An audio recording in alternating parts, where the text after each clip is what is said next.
The Miami Heat have finally hit a crossroad, and honestly, I'm excited about it. You see, we have players that have been to the NBA Finals, players that have an NBA championship, but also we were swept in the first round of the NBA playoffs last year. So we have to make a decision. Do we build around this roster, or do we completely tear it apart? I know Miami wants Kevin Durant or Giannis Antetokounmpo. However, in any trade to get one of these players, they would have to either give up Tyler Hero or Bam Adebayo, because Andrew Wiggins paired with other guys just wouldn't be enough to get it done compared to other trade packages by other teams. So why don't the Miami Heat go ahead and help another team facilitate a trade?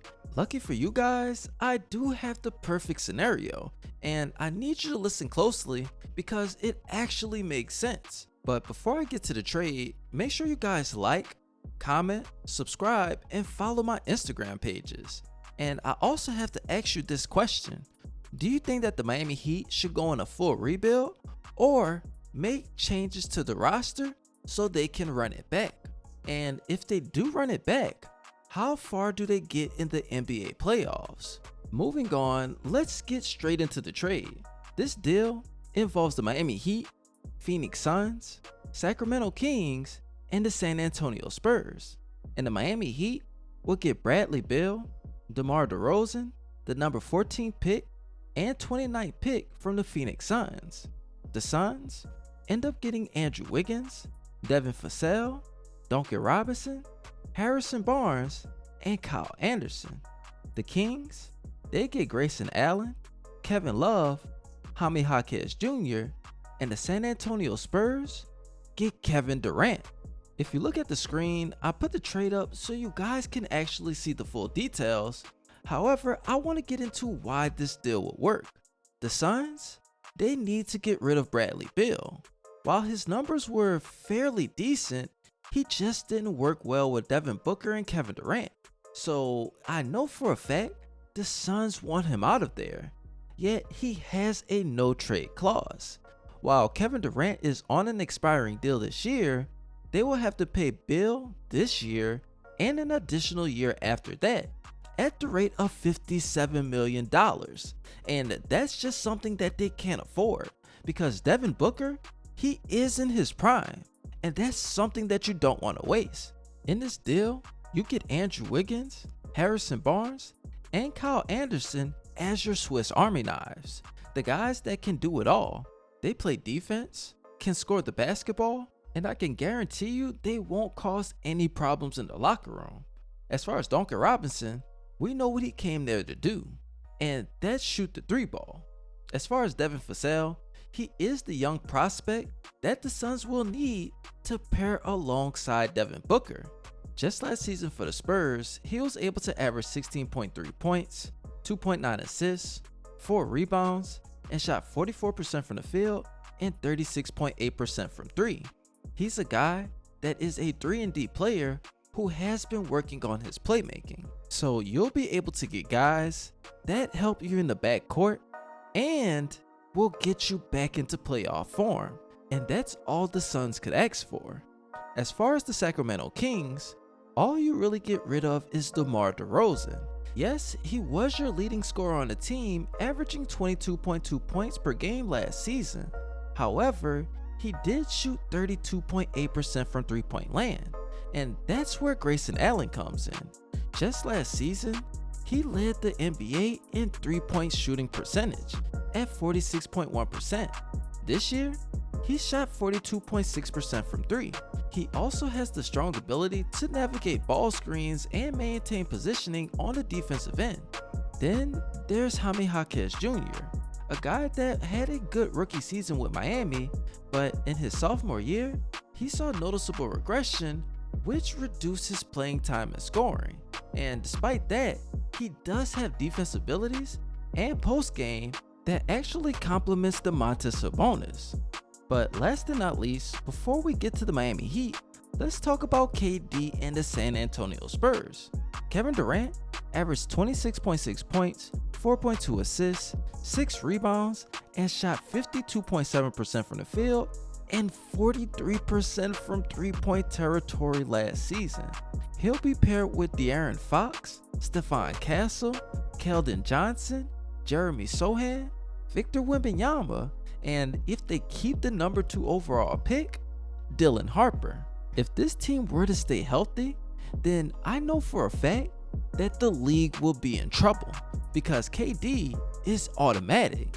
Victor Wembanyama is hard to stop on both ends of the basketball court.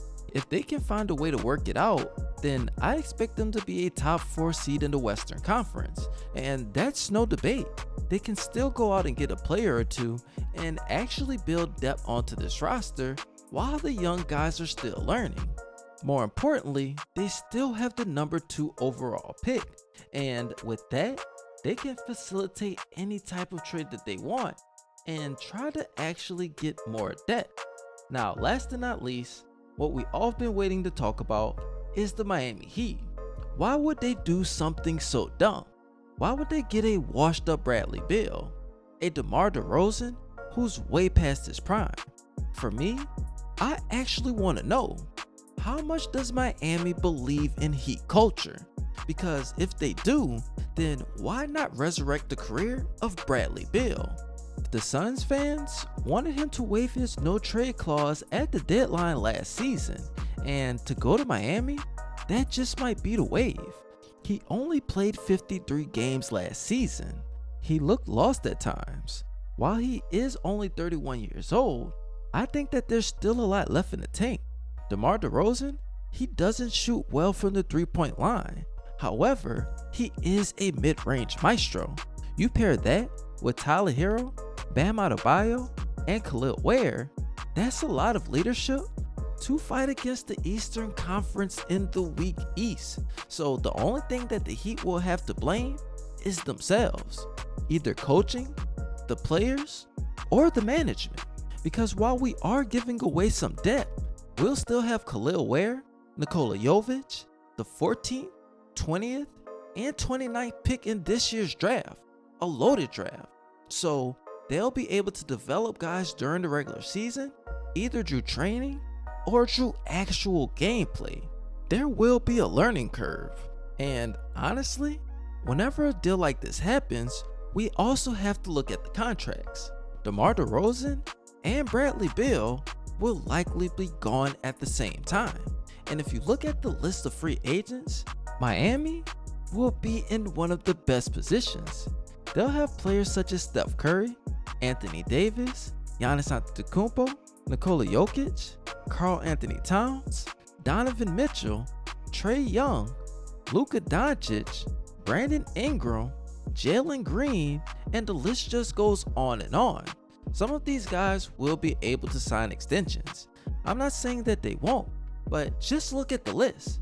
There's just so many options. And at that time, if Tyler Hero doesn't perform, we'll see how his contract extension works. So the young guys, they will develop. Our players that have been to the NBA Finals, they will see where their future lies. And as far as the superstars joining the team, they'll just know they have a chance to get an NBA championship if Heat culture is the perfect fit for Miami. Now, you guys let me know what you think in the comment section. Do you actually think a deal like this works? Can Bradley Beal and DeMar DeRozan help revitalize the Heat? Can the 14th, 20th, and 29th pick actually be decent players to help the Heat in the future? I also want you guys to make sure that you don't forget to like, comment, and subscribe to the channel. Don't forget to follow my Instagram pages. I appreciate all you guys loving your support. And as always, this your boy Scotty Ice, aka Baby Bron. And you already know, I'm out.